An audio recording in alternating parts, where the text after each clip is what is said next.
আসসালামু আলাইকুম। ওয়ালাইকুম আসসালাম।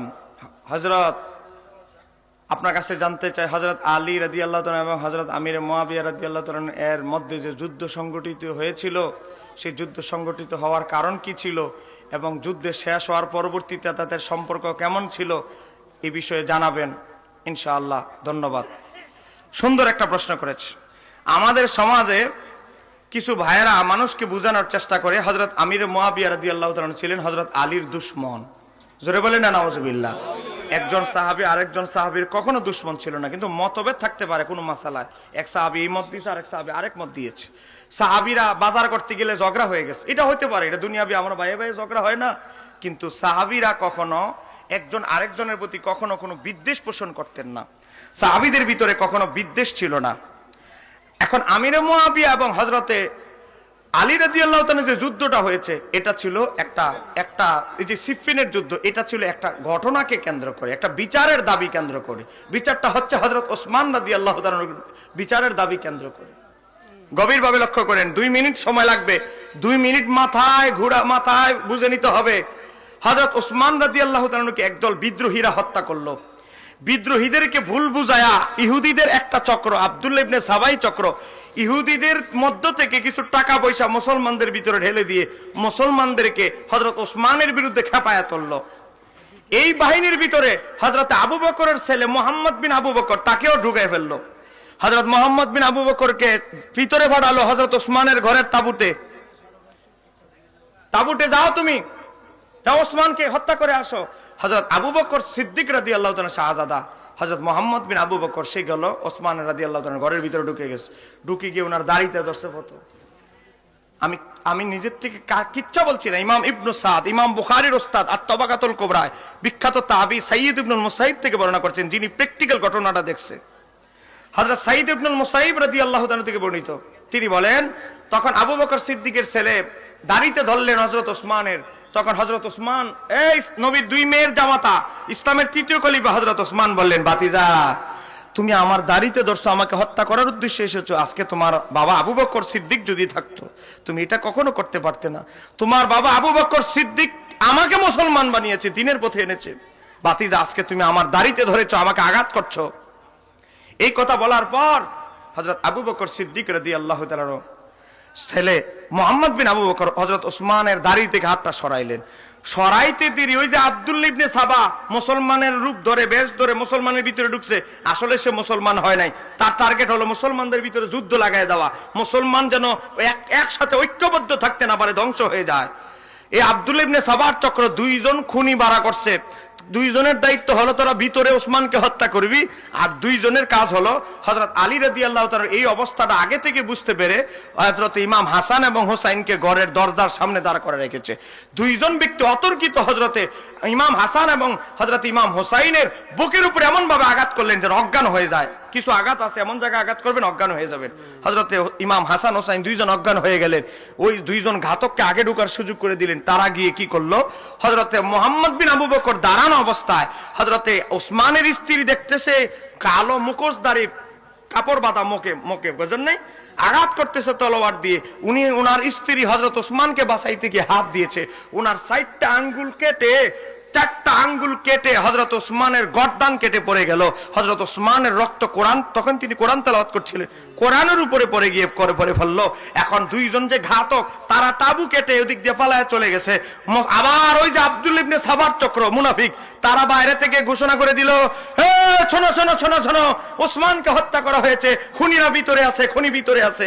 মানুষ ঘরের ভিতরে ঢুকে পাইল কারে, হযরত আবু বকর সিদ্দিকের ছেলে মুহাম্মদ বিন আবু বকরকে।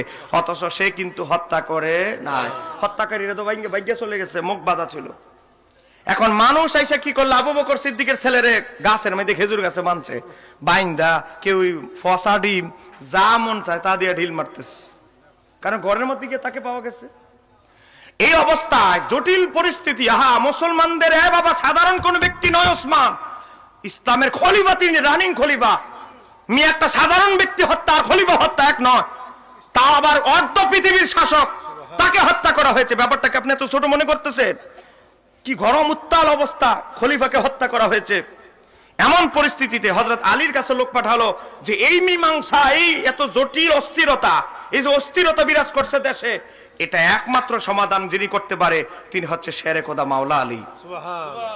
হযরত আলী তখন মদিনায় ছিলেন না, দূরে গেছিলেন একটা কাজে, তাকে আনা হলো। হযরত আলী রাদিয়াল্লাহু তাআলা পর্যবেক্ষণ করলেন, হযরত ওসমানের স্ত্রীকে বললেন, তুমি মুহাম্মদ বিন আবু বকরকে কি অবস্থায় পেয়েছো? সেও আসছিল আমার স্বামীকে হত্যা করতে, তবে সে মারে নাই। সে আমার স্বামীকে গালে রাত দাড়িতে ধরছে, আঘাত করছে, চড় থাপ্পড় দিছে, এটা সে করছে, কিন্তু আমার স্বামীকে সে হত্যা করে নাই, গলা কাটে নাই, গর্দান কাটে নাই। এটা করেছে দুইজন ঘাতক লোক, তারা চলে গেছে, তাদের চোখ নেশাখোরের মতো। এদেরকে কখন আমি মদিনায় দেখেছি বলে মনে হয় না। এখন কি একটা অবস্থা, খুনিরা তো ফালাই গেছে, রাস্তা ফালাই দিয়ে গেছে আবু বকরের ছেলেরে। এখন এই পরিস্থিতিতে ঘোলাটে হয়ে গেছে। হযরত আবু বকর সিদ্দিকের ছেলেকে হযরত আলী রাদিয়াল্লাহু তাআলা চড় থাপ্পড় দিলেন, ছেড়ে দিলেন, কারণ সে তো খুনি নয়। এখন এই পরিস্থিতিতে আব্দুল্লাহ ইবনে সাবা যখন দেখলো মদিনার মানুষ করে হযরত আলী ঠান্ডা করে ফেলছে, হ্যাঁ বলে আমি গন্ডগোল লাগানোর লেগে কামড়া করলাম, এন গন্ডগোল তো কিছুই লাগলো না। এই বাটপারের দলেরা চলে গেছে কোথায়? মক্কায়। তখন হজের মাস, হযরত ওসমানকে হত্যা করা হয়েছে 18 জিলহজ, হজের মাসে। মক্কায় চলে গেল, তখন মায়েশা সিদ্দিকা মক্কায় হজ করতে গিয়েছে। মায়েশা সিদ্দিকা কি গিয়ে ওই বাটপারের দলেরা বুঝাইতেছে, মারওয়ান বিন হাকাম, মারওয়ানের দলেরা গিয়ে কি বুঝাচ্ছে, হ্যাঁ উম্মাহাতুল মুমিনিন খলিফাতুল মুসলিমিন হযরত ওসমানকে হত্যা করা হয়েছে, আর আলী তার বিচার না কইরা উনি ক্ষমতায় বসে গেছে। জোরে বলেন না নাউজুবিল্লাহ। এখন চলে গেছে মায়েশা সিদ্দিকার কাছে, আপনি এই বিচার করতে হবে। আলী তো বিচার না কইরা গদিত বসে গেছে ক্ষমতা। বুঝেন না, মুনাফিকরা মায়েশা সিদ্দিকার কান বাড়ি করতেছে। তো হযরত মায়েশা সিদ্দিকা রাদিয়াল্লাহু তাআলা আনহা, মহিলা মানুষ তো, মহিলা মানুষের তো দিলটা নরম, আহারে একজন খলিফা তারে অন্যায়ভাবে মারছে, হ্যাঁ এটা কোনো কথা? এখন হযরতে আয়েশা রাদিয়াল্লাহু তাআলা আনহা উটের উপরে উঠলেন, উঠার পর মানুষকে ডাক দিলেন, আইয়ুহান নাস, ইয়া আইয়ুহান নাস, হে মানুষেরা আসো, জড়ো হও, সবাই জড়ো হয়েছে হাজিরা। বলে ওসমানকে অন্যায়ভাবে হত্যা করা হয়েছে, একজন নিরহ খলিফাতুল মুসলিমিন, তাকে হত্যা করা হয়েছে। তোমরা তার বিচার চাও কি চাও না? অবশ্যই চাও। তাহলে আসো, আমি নেতৃত্ব দেব যুদ্ধের। মায়েশা সিদ্দিকা ওই যুদ্ধের নেতৃত্ব দেওয়ার কারণে ওটাকে বলা হয় জঙ্গে জামাল, উষ্টির যুদ্ধ, কারণ মায়েশা সিদ্দিকা তখন উটের উপরে উঠে ওই যুদ্ধের কি নেতৃত্ব দিয়েছিলেন। এবার মায়েশা সিদ্দিকার বাহিনী মাওলা আলীর বাহিনীর মুখোমুখি হয়ে গেল। মাওলা আলী, হযরত আলী এখন মায়েশার বিরুদ্ধে যুদ্ধ করতে প্রস্তুত, কারণ দেশ তো নিরাপত্তা দিতে হবে। মাওলা আলীর উদ্দেশ্য হলো কোনোভাবে আয়েশা সিদ্দিকা রাদিয়াল্লাহু তাআলা আনহাকে আমার তাবুতে আইনা মূল ঘটনাটা বুঝাবো, শেষ হয়ে যাবে। যুদ্ধ শুরু হয়ে গেল, এক পক্ষ দুই পক্ষ যুদ্ধ শুরু হয়ে গেল। হযরত মাওলা আলীর টার্গেট হলো তিনি 70 জন সৈন্য বাছাই করেছেন মায়েশা সিদ্দিকাকে ঘেরাও করার জন্য, যেন তাকে আলাদাভাবে তাবুতে আইনা কথা বলার সুযোগ হয়। মায়েশা সিদ্দিকা বললেই তো যুদ্ধ শেষ। মায়েশা সিদ্দিকাকে অনেক কষ্টে তাবুতে আনলো, তাবুতে আইনা বুঝাইলো, আপনি যে এই যুদ্ধে আপনারা যে মুনাফিকরা কান বাড়ি করলো, আপনি যদি বিচার চান সবার আগে আপনার আপন ভাই ফাঁসবে, কারণ আমরা মানুষ গিয়ে আপনার ভাইকে গিয়ে পেয়েছে হযরত ওসমানের তাবুতে। আমি তো এই ঘটনা জানি না, আপনার ভাই আগে ফাঁসবে আমি যদি এখন বিচার করতে যাই। তখন মায়েশা সিদ্দিকা বলে, বাপ রে বাপ, এটা তো মুনাফিকদের বড় ষড়যন্ত্র। তখন যুদ্ধ থেমে গেল, যুদ্ধ থামলো। থামার পরে মুনাফিকরা বলে, যুদ্ধ লাগাইতে চাইলাম আর যুদ্ধ থামে গেল, এটা কিভাবে হয়? এই মুনাফিকরা চলে গেছে এখন গিয়া সিরিয়ায়। সিরিয়ার গভর্নরকে হযরতে আমিরে মুআবিয়া, তাকে বললো আপনার চাচাতো ভাইরে মেরে লইলো, চাচাতো ভাইরে মেরে ফেললো, আর আপনি আমিরে মুআবিয়া মিয়া গদির মধ্যে বসে আছেন, আপনার চাচাতো ভাইয়ের বিচার নেন না কেন? খুনিরা তো আবু বকরের ছেলেই 1 নাম্বার খুনি, সে তো আলীর সব পিছু পিছু ঘুরতেছে। হ্যাঁ, সে তো আলী তো খুনি লালন পালন করতেছে। আপনি বলেন আমি সিরিয়ার গভর্নর, এই প্রদেশ আমি আলীর হাতে তুলে দিব না যতক্ষণ না পর্যন্ত ওসমানের হত্যাকারীদের আমার হাতে তুলে না দেয়। হযরত আমিরে মুআবিয়া রাদিয়াল্লাহু তাআলা চিন্তা করলেন যে আমার আপন চাচাতো ভাই ওসমানকে মারা হলো, আমি অবশ্যই বিচার চাওয়ার দাবি রাখি। এখন চিঠি লিখলো আমিরে মুআবিয়া রাদিয়াল্লাহু তাআলা, আমিরুল মুমিনিন আলী ইবনে আবি তালিব, আপনার হাতে আমি এই প্রদেশ, সিরিয়ার প্রদেশটা 12টা রাজ্য এক খলিফার আন্ডারে চলে, আপনাকে আমি সিরিয়া দিয়ে দিব, কিন্তু শর্ত হচ্ছে হযরত ওসমানকে যারা হত্যা করেছে তাদেরকে আমার হাতে তুলে দিতে হবে। তখন হযরত আলী রাদিয়াল্লাহু তাআলা কিভাবে তুলে দিবেন? কারণ ঘাতক অরিজিনাল খুনিরা তো পলাতক, তারা তো মুখোশধারী ছিল। কথা কি বুঝতে পারছেন? ব্যাপারটা তো জটিলতায় চলে গেছে।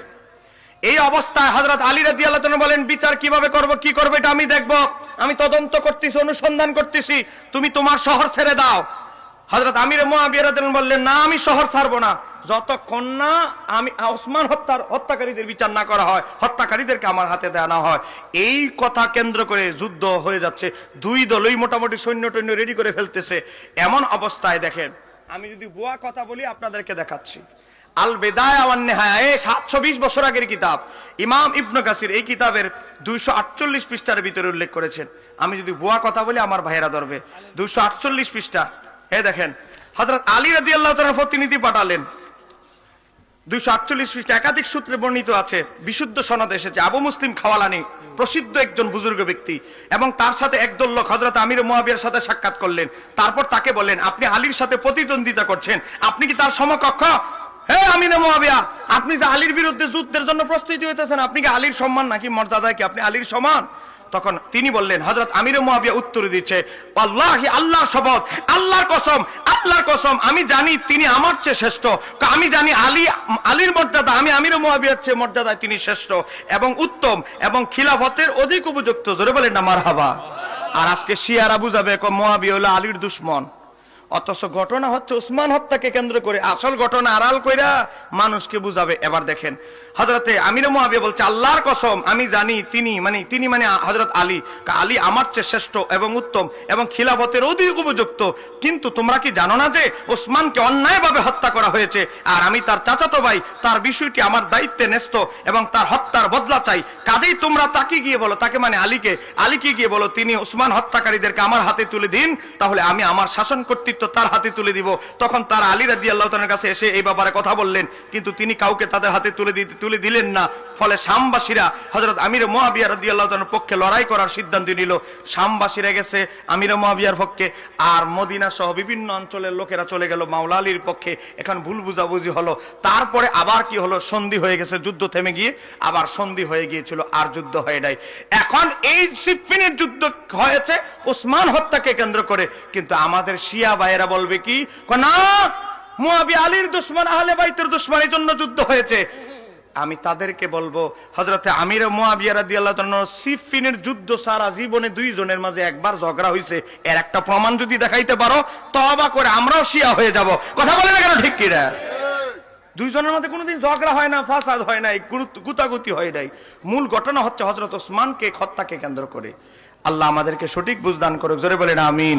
এখন সিদ্ধান্ত কি? আহলে সুন্নাত ওয়াল জামাতের সিদ্ধান্ত হচ্ছে দুইজনই মুস্তাহিদ, আমির মুআবিয়াও মুস্তাহিদ, মাওলা আলীও মুস্তাহিদ। এখানে ইজতিহাদ করেছেন দুইজনে, গবেষণা করেছেন দুইজনেরটা চিন্তা করে গবেষণা করেছেন। গবেষণা করতে গিয়ে, ইজতিহাদ করতে গেলে মুস্তাহিদদের কোন সময় ইজতিহাদ হয় সঠিক, কোন সময় হয় ভুল। এই ক্ষেত্রে হযরত আলী রাদিয়াল্লাহু তাআলা ইজতিহাদ ছিল সঠিক। কেন? কারণ খুনিরা হলো অজ্ঞাত। এখন আমি যদি ক্ষমতায় না বসি, হযরত আলীর চিন্তাধারা হলো সরকার যদি গঠন না হয় বিচার করবে কে? দেশ চলবে কিভাবে? তা আমি যে খলিফা হইলাম এটা তো যুক্তিযুক্ত, আমি খলিফা না হলে দেশ তো অস্থিরতা আরো বাড়বে। তো হযরত আলী রাদিয়াল্লাহু তাআলার চিন্তাধারাটা, ইজতিহাদটা সঠিক ছিল। আর হযরত আমির মুআবিয়া রাদিয়াল্লাহু তাআলার ইজতিহাদে এখানে ভুল হয়েছে। ইজতিহাদে ভুল হওয়ার কারণে 1 গুণ সওয়াব পাবে, আর মাওলা আলী 2 গুণ সওয়াব পাবে, কারণ উনার গবেষণাটা ছিল পরিশুদ্ধ। কেন হযরত আমির মুআবিয়ার চিন্তা হলো যে না, আমি আমার চাচাতো ভাই, তিনি একজন বড় খলিফা, তার হত্যার বিচার আমরা চাইতেই পারি মুসলমান হিসেবে, একটা সাধারণ মুসলমান হিসেবে যেতে পারি, এটা উনার চিন্তাধারা। কিন্তু হযরত আলী রাদিয়াল্লাহু তাআলার চিন্তাধারাটা ছিল আরো ব্যাপক। এই ঘটনাকে কেন্দ্র করে আজকে যারা মাওলা আলীকে গালাগালি করে, তাদেরকে বলবো, এই আল বিদায়া ওয়ান নিহায়া কিতাবের ভিতরে বিশুদ্ধ সনদে ইমাম ইবনে জারির আত-তাবারি নকল করেছে, হযরত আমির মুআবিয়া রাদিয়াল্লাহু তাআলার কাছে যখন সংবাদ আসলো যে হযরত আলী রাদিয়াল্লাহু তাআলাকে কি করা হয়েছে, হত্যা করা হয়েছে, তখন হযরত আমির মুআবিয়া রাদিয়াল্লাহু তাআলা কাঁদতে লাগলেন। বিশুদ্ধ সনদে ইমাম ইবনে জারির আত-তাবারির কিতাব থেকে, তারিখ আত-তাবারি থেকে ইমাম ইবনে কাসির উল্লেখ করেছে। তখন হযরতে আমির মুআবিয়া যখন কান্না করতে লাগলো, তখন আমির মুআবিয়ার এক বিবি পাশে বসা ছিল, স্ত্রী, বলতে লাগলো, দুইজনের লগে ঝগড়া করলেন, আবার এখন একজনের মৃত্যুতে আরেকজনে কান্না করতেছেন। আর আমাদের ঝগড়া তো ছিল একটা দাবিকে কেন্দ্র করে, ওসমান হত্যাকে কেন্দ্র করে। আলীর জ্ঞান মহিমা, আলীর ইলম ফিকহ, তার যে জ্ঞান প্রতিভা, আমি এজন্য কাঁদছি, তার মতে এত বড় প্রতিভাবান, তাকওয়াবান, এত বড় একজন ফকি দুনিয়া থেকে বিদায় নিল, এজন্য আমি কান্না করছি। জোরে বলেন না সুবহানাল্লাহ।